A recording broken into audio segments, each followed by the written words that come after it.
First, you'll have just the one pair, then 2, then 3, and then 5 pair as the offspring start having litters of their own. Soon the colony is growing fast, 8, 13, 21, 34, and then 55 pairs of rabbits. Italian mathematician Leonardo of Pisa, better known as Fibonacci, he introduced the rabbit problem about 800 years ago. The sum of 2 consecutive numbers in the Fibonacci sequence gives you the next number. The sequence begins with the numbers 1, 1, 2, 3, 5, 8, 13, 21, 34, and continues indefinitely. Each number is obtained by adding the last 2 digits together. If we were to take a perfect or golden rectangle, break it down into smaller squares based on Fibonacci's sequence, and divide each with an arc, the patterns begin to take shape.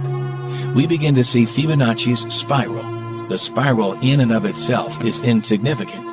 Its importance is revealed in where we find it. Take, for example, the sunflower.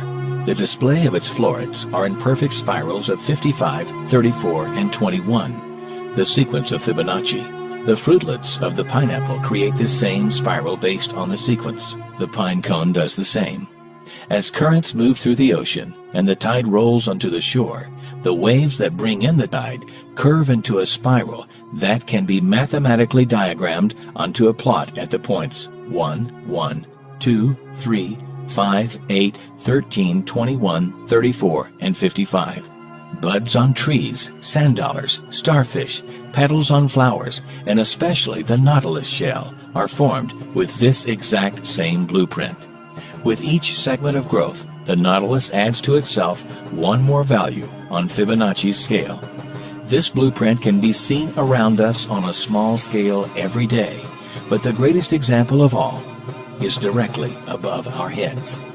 At an average of 100,000 light years across, even the spiral of the galaxies above us are formed with the exact design that the tiny shell is formed.